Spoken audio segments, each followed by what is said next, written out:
Belagavi retail pharmacy association ವತಿಯಿಂದ ಏನು ಇವತ್ತು ಪ್ರತಿಭಟನೆ ಇಡೀ ದೇಶಾದ್ಯಂತ ಇದೊಂದು ಪ್ರತಿಭಟನೆ ಮಾಡಲಾಗ್ತಾ ಇದೆ. ಆನ್ಲೈನ್ ಏನು ಔಷಧಿಗಳನ್ನ ಸೇಲ್ ಮಾಡ್ತಾ ಇದ್ದಾರೆ ಅದನ್ನು ನಿಲ್ಲಿಸಬೇಕಂತೂ, ಹಾಗೆ ಇನ್ನಷ್ಟು ಏನು ವಿವಿಧ ಬೇಡಿಕೆಗಳು ಒತ್ತಾಯಿಸಿದೀಗ ಬೆಳಗಾವಿಯಲ್ಲಿ ಪ್ರತಿಭಟನೆ ಮಾಡಲಾಗ್ತದೆ. ಏನು ಇವರ ಪ್ರಮುಖ ಬೇಡಿಕೆ ಬನ್ನಿ ಕೇಳೋಣ. ಸರ್, ಏನು ನಿಮ್ಮ ಪ್ರಮುಖ ಬೇಡಿಕೆ ಏನಿದೆ, ಯಾಕೆ ಮಾಡ್ತಾ ಇದ್ದೀರಾ ಹಾಗೂ ಯಾವ ಥರ ಪ್ರತಿಭಟನೆ ಮಾಡ್ತಾ ಇದ್ದಾರೆ? ಅಂಗಡಿಗಳು ಬಂದ್ ಮಾಡ್ತಿದ್ದಾರೆ. ನಾವು ಅಂಗಡಿ ಚಾಲೂ ಇಟ್ಟಿದ್ದೀವಿ. ಬಟ್ ಮೇನ್ ನಮ್ಮ 3 ಥಿಂಗ್ಸ್ ಇದ್ದಾವೆ, ಬೇಡಿಕೆಗಳು ಇದ್ದಾವೆ. ಒಂದು ಆನ್ಲೈನ್ ಬಂದ್ ಆಗಬೇಕು, ಮತ್ತೊಂದು ಕಾರ್ಪೊರೇಟ್ ಕಂಪ್ನಿಗಳು ಏನು ಯೂಸ್ ಡಿಸ್ಕೌಂಟ್ ಕೊಡ್ತಾರೆ ಅದು ಬಂದ್ ಆಗಬೇಕು, ಮತ್ತೊಂದು ಶೆಡ್ಯೂಲ್ ಕೆ ಡಾಕ್ಟರ್ ಸಪ್ಲೈ ಏನು ಆಗ್ತಾ ಇದೆ ಅದು ಬಂದ್ ಆಗಬೇಕು. ಈ ಪ್ರಮುಖ ನಮ್ಮ 3 ಬೇಡಿಕೆಗಳು ಅದಾವೆ. ಇವು ಪ್ರಮುಖ 3 ಬೇಡಿಕೆಗಳೇ ಕೇಂದ್ರ ಸರ್ಕಾರ ಮತ್ತು ರಾಜ್ಯ ಸರ್ಕಾರ ಇಬ್ಬರು ನಮ್ಮ ಸೇತುವೆ ಆಗಿ ಇವು ನಿರಂತರ ನಾವು ಹೋರಾಟ ಕಳೆದ ಒಂದು 40-45 ವರ್ಷದಿಂದ ಮಾಡ್ತಾ ಬಂದೀವಿ. ಇನ್ನ ಮಟ್ಟ ಬ್ರಿಟಿಷ್ ಕಾಲದಾಗ ಏನು ರೂಲ್ಸ್ ಆ್ಯಂಡ್ ರೆಗ್ಯುಲೇಷನ್ ಅದಾವ ಅದು ಚೇಂಜ್ ಆಗಿಲ್ಲ. ಅದು ಫಾರ್ಮಸಿ ಇದರಲ್ಲಿ ಚೇಂಜ್ ಆಗಬೇಕು. ಇವು 3 ಬೇಡಿಕೆ ಬಂದ್ ಆದ್ರೆ ಇವ್ರು ತೆಗೆದು ಹೋಗಿದ್ರೆ ನಾವು ಬದುಕ್ತೀವಿ, ಇಲ್ಲಾದ್ರೆ ಡೇ ಬೈ ಡೇ ನಮ್ಮ ಫಾರ್ಮಸಿಸ್ಟ್ ಆತ್ಮಹತ್ಯೆ ಮಾಡೋದು ಪರಿಸ್ಥಿತಿ ಬಂದಿದೆ. ಎಷ್ಟೋ ಜನ ಈಗ ನಾವು ಬಿಸ್ನೆಸ್ವನ್ನು ಕಳ್ಕೊಂಡೀವಿ. ಮುಂದೆ ದಿನಗಳಲ್ಲಿ ನಾವು ಬದುಕೋಕೆ ಬಹಳ ಕಷ್ಟ ಇದೆ. ಅದಕ್ಕೆ ನಾವು ಸೆಂಟ್ರಲ್ ಗೌರ್ಮೆಂಟ್ ಮತ್ತು ಸ್ಟೇಟ್ ಗೌರ್ಮೆಂಟ್ಗೆ ವಿನಂತಿ ಮಾಡುತ್ತೀವಿ, ಇದು 3 ಬೇಡಿಕೆ ನಮ್ಗೆ ಅತಿ ಶೀಘ್ರದಲ್ಲಿ ಇದು ಮಾಡಿ. ಆನ್ಲೈನ್ ಏನು ಸಮಸ್ಯೆ ಆಗ್ತದೆ? ಆನ್ಲೈನದಿಂದ ನೋಡ್ರಿ, ಯೂತ್ ಜನರಿಗೆ ಹ್ಯಾಬಿಟ್ ಫಾರ್ಮಿಂಗ್ ಏನು ಡ್ರಗ್ಸ್ ಅದಾವ, ಇನ್ನು ನಾರ್ಕೋಟಿಕ್ಸ್ ಡ್ರಗ್ಸ್ ಇದಾವೆ, ಅವು ಈಸಿಲಿ ಅವೈಲೇಬಲ್ ಆಗ್ತಾವೆ. ನಮ್ಮಂಥ ರಿಟೇಲ್ ಫಾರ್ಮಸಿದವ್ರಿಗೆ ಯಾವುದೋ ಒಂದು ಪ್ರಿಸ್ಕ್ರಿಪ್ಷನ್ ಬೇಕು, ಅದು MD MS ಡಾಕ್ಟರ್ದು 20 ತಾರೀಕಿಂದ ಪ್ರಿಸ್ಕ್ರಿಪ್ಷನ್ ಬೇಕು. ಹಾಗೆ ಅವು ನಾವು ಓವರ್ ದ ಕೌಂಟರ್ ಮತ್ತು ಸಾದಾ ಡಾಕ್ಟರ್ ಚೀಟಿ ಮೇಲೆ ನಮ್ಗೆ ಕೊಡೋಕ್ಕೆ ಬರೋದಿಲ್ಲ. 20 ತಾರೀಕು 20 ಮೇ 2026 ಚೀಟಿ ಇದರ ನಾರ್ಕೋಟಿಕ್ ಡ್ರಗ್ಸ್ ಇದ್ರೆ ನಾವು ಕೊಡಲೇಬೇಕು. ಮತ್ತು ನಮ್ಮದು ಡಿಸ್ಪೆನ್ಸ್ ಸೀಲ್ವನ್ನು ಒಡೆದು ಒಂದು ಸಲ ನಾವು ಅದು ಪ್ರಿಸ್ಕ್ರಿಪ್ಷನ್ ಫುಲ್ ಫಿಲ್ ಕೊಟ್ಟರೆ ಮತ್ತೊಂದು ರೀಫಿಲ್ ಮಾಡೋಕ್ಕೆ ಅವ್ರಿಗೆ ಸೀದಾ ಡಾಕ್ಟರ್ಗೆ ಹೋಗಿ ಫಾಲೋಅಪ್ ಮಾಡಿ ಫ್ರೆಶ್ ಪ್ರಿಸ್ಕ್ರಿಪ್ಷನ್ ತೊಗೊಂಡು ಬರಬೇಕಾಗ್ತದೆ. ಆದರೆ ಆನ್ಲೈನ್ನಲ್ಲಿ ಆ ಸಿಸ್ಟಮ್ ಇಲ್ಲ.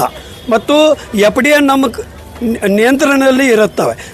FDA ಅಧಿಕಾರಿಗಳು ಮೇಲಿಂದ ಮೇಲೆ 6 ತಿಂಗಳ 1 ತಿಂಗಳಿಗೆ ಬಂದು ನಮ್ಮ ಚೆಕಿಂಗ್ ಮಾಡ್ತಾ ಇದೆ. ಆನ್ಲೈನ್ ಕೊಟ್ಟರೆ ಈಸಿಲಿ ಯೂತ್ಗಳಿಗೆ ಅದು ಅವೈಲಬಲ್ ಆಗ್ತದೆ. ಅದ್ರಿಗೆ FDAಗೂ ಅದು ಲೆಕ್ಕ ಸಿಗೋದಿಲ್ಲ ಮತ್ತು ಅವ್ರದ್ದು ಇನ್ಸ್ಪೆಕ್ಷನ್ ಆಗೋದಿಲ್ಲ. ಮತ್ತು ಆನ್ಲೈನೇ ನಾವು ತರಿಸಬೇಕಾದ್ರೆ ಸುಮಾರು 1-2 ದಿವಸ ಬೇಕಾಗ್ತದೆ. ಅಲ್ಲಿ ಯಾವ ಟೆಂಪ್ರೇಚರ್ಗೆ ಮೇಂಟೈನ್ ಆಗುತ್ತೆ, ಕೆಲವೊಂದು medicines ಫ್ರೀಜ್ನಲ್ಲಿ ಇಡಬೇಕಾಗ್ತದೆ, insulin ವಗೈರ.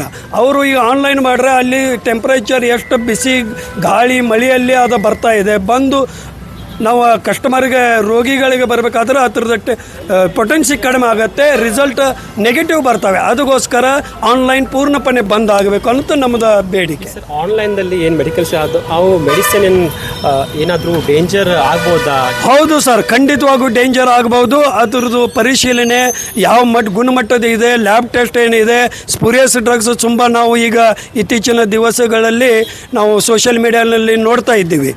Duplicate same to same MNC ಕಂಪ್ನಿದು ಡೂಪ್ಲಿಕೇಟ್ ಸ್ಟ್ರಿಪ್ಪನ್ನು ಮಾಡ್ತಾ ಇದ್ದಾರೆ. ಅದಕ್ಕೆ ನಾವು ಲೋಕಲ್ ಫಾರ್ ವೋಕಲ್, ಒಂದು ಲೋಕಲ್ ಕೆಮಿಸ್ಟ್ ಕಡೆ ಹೆಂಗೆ ನಿಮ್ಮ ಪಬ್ಲಿಕ್ಕಿಗೆ ಫ್ಯಾಮಿಲಿ ಡಾಕ್ಟರ್ ಅವಶ್ಯಕತೆ ಅದಾನ, ಹಂಗೆ ಫ್ಯಾಮಿಲಿ ಫಾರ್ಮಸಿನೂ ಅವಶ್ಯಕತೆ ಇದೆ. ಇಲ್ಲಿ ನಮ್ಮ ರಿಜಿಸ್ಟರ್ಡ್ ಫಾರ್ಮಸಿ ನಿಗರಾಣಿಯಲ್ಲಿ ಔಷಧಗಳನ್ನು ದಾಸ್ತಾನು ಮಾಡುತ್ತೇವೆ. ಅವರ ಸೂಪರ್ವಿಷನ್ನಲ್ಲಿ ನಾವು ಸೇಲು ಮಾಡ್ತಾ ಇರ್ತೀವಿ. ಯಾರಿಗೆ ಮನವಿ ಮಾಡಿದ್ದೀರಿ? ನಾವು ಕೇಂದ್ರ ಸರ್ಕಾರ ಮತ್ತು ರಾಜ್ಯ ಸರ್ಕಾರ ಇಬ್ಬರು ಸರ್ಕಾರಕ್ಕೆ ಮನವಿ ಮಾಡ್ತಾ ಇದ್ದೇವೆ. ಈಗ 4-5 ವರ್ಷದಿಂದ ನೀವು ಬೇಡಿಕೆ ಮಾಡ್ತಾರೆ, ಇನ್ನೂ ನಿಮ್ಮ ಬೇಡಿಕೆ ಪೂರೈಸಿಲ್ಲ. ಮುಂದೆ ಏನು ಸ್ಟೆಪ್ ಐತೆ? ಸುಮಾರು 10-15 ವರ್ಷದಿಂದ ಈ ಬೇಡಿಕೆ ಇದಾವೆ. ಇದು ಬ್ರಿಟಿಷ್ ಕಾಲ ಏನು ರೂಲ್ಸ್ ಆ್ಯಂಡ್ ಕಾಸ್ಮೆಟಿಕ್ ಆ್ಯಕ್ಟ್ ಅದಾವ, ಆ ಆ್ಯಕ್ಟ್ನಲ್ಲಿ ಯಾವುದೂ ಚೇಂಜಸ್ ಆಗಿಲ್ಲ.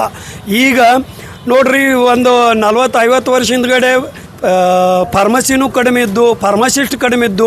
ಈಗ ಬೆಳಗಾಮದ್ದು ತೊಗೋಬೇಕಾದ್ರೆ ಬೆಳಗಾಂನಲ್ಲಿ 12 ಕಾಲೇಜ್ ಇದಾವೆ. ಸುಮಾರು 700-600 ಇವರು ಫಾರ್ಮಸಿಸ್ಟ್ ಪಾಸ್ಔಟ್ ಆಗಿ ಬರ್ತಾರೆ. ಮತ್ತು ಹೆಜ್ಜೆಗೆ ಪಾನ್ಪಟ್ಟಿ ಅಂಗಡಿಗಿಂತ ಹೆಚ್ಚು ಔಷಧ ಅಂಗಡಿ ಅವೈಲಬಲ್ ಅದಾವೆ. ಅದಕ್ಕೆ ಶೆಡ್ಯೂಲ್ ಕೆ ಅನ್ನೋದೇನು ಬೇಡಿಕೆ ಇದೆ. ಮೊದಲ ಕಾಲದಲ್ಲಿ ಔಷಧ ಅಂಗಡಿ ಕಡಿಮೆ ಇದ್ದು, ಅದಕ್ಕೋಸ್ಕರ ಎಮರ್ಜೆನ್ಸಿ ಡ್ರಗ್ ಇಡಲಿಕ್ಕೆ ಇವ್ರಿಗೆ ಅನುಕೂಲ ಆಗಲಿ ಅಂತ ಇದು ಕೊಟ್ಟಿರೋ. ಬಟ್ ಇತ್ತೀಚಿನ ದಿವಸಗಳಲ್ಲಿ ಇದು ಹೆಜ್ಜೆಗೆ ಅಂಗಡಿ ಇದ್ದ ಕಾರಣ ಶೆಡ್ಯೂಲ್ಗೆ ಟೋಟಲಿ ಬಂದ್ ಮಾಡಬೇಕಂತ ನಮ್ಮದು ವಿನಂತಿ ಇದೆ. ಸೊ ಇದಷ್ಟು ನಂತರ ಬೆಳಗಾವಿ ಡಿಸ್ಟಿಕ್ ಫಾರ್ಮಾ ಅಸೋಸಿಯೇಷನ್ ವತಿಯಿಂದ ಇದೇನು ಇದೀಗ ತನ್ನ ವಿವಿಧ ಬೇಡಿಕೆಗಾಗಿ ಬೆಳಗಾವಿ ಜಿಲ್ಲಾಧಿಕಾರಿ ಮುಖಾಂತರ ಇದನ್ನು ಮುಖ್ಯಮಂತ್ರಿ ಹಾಗೂ ಏನು ಪ್ರಧಾನಮಂತ್ರಿಯವರಿಗೆ ಮನವಿ ಮಾಡಲಾಗಿದೆ. Point news bureau. Sale of medicines through online ಬಂದ್ ಮಾಡ್ರಿ. Sale of medicines through online ಬಂದ್ ಮಾಡ್ರಿ. Sale of medicines through online ಬಂದ್ ಮಾಡ್ರಿ. ನಿಲ್ಲಿಸಬೇಕು, ಡ್ರಗ್ಸ್ ಎಲ್ಲ ನಿಲ್ಲಿಸಬೇಕು ಅಂದಾಗ